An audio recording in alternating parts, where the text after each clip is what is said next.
2 feet, root down, hip width apart. Bring the arms out to the sides. Reach up, big breath. Exhale, soften the knees, hinge at your hips. Lower, lower, lower. So squat down. And now walk back until you're on your hands and knees. Table position.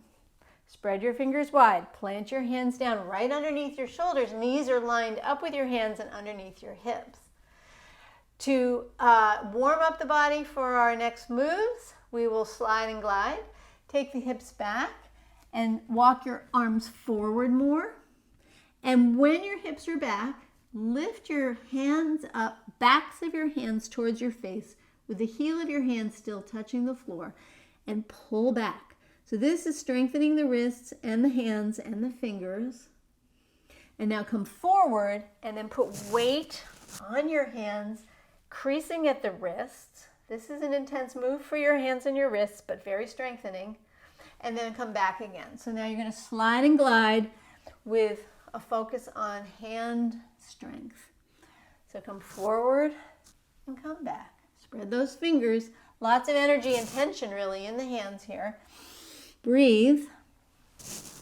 Good. Then come all the way back and choose. Either sit on your heels with your sitting on your toes, which is a strengthening move for the toes, a big stretch. It's kind of uncomfortable.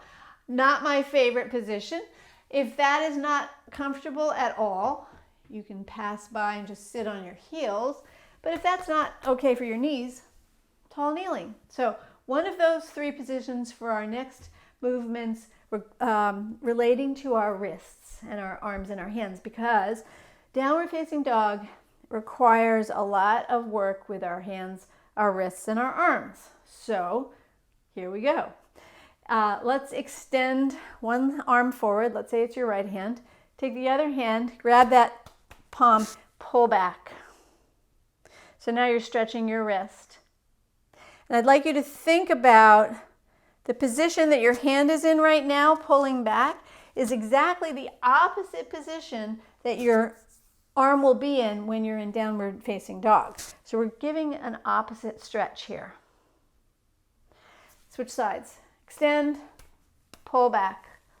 Relax those shoulders. Breathe, but push and pull. Breathe. Good. Now you can shake it out. Shake your wrists, flick your fingers. Yes, there you are. And now let's prepare for our first downward facing dog. Spread fingers wide, plant your hands down, shoulder width apart, curl your toes, slide and glide, and then lift those hips up off the floor, send them back. Reposition your feet so they feel really nice. Maybe take them a bit wider than your hips. Press into those hands, push away, lengthen your arms, and with knees bent, pedal it out. So get that beautiful stretch happening in the calves and hamstrings, all the way from your hip down to your heel. Bend and straighten. Breathe. Good. And then pause. Let's go ahead and bend the knees even deeper. Extend that spine. So here you are in a downward facing dog with a really straight back. Neck and jaw and face are relaxed. And lower to your knees. Lift up your feet. Lift up your hands. So now your fingertips are going to come back down, and you'll do a puppy stretch or a child's position with a nice long line from the tops of your hands back to your hips. Fingertips are pressing down on the mat. Breathe. And then release.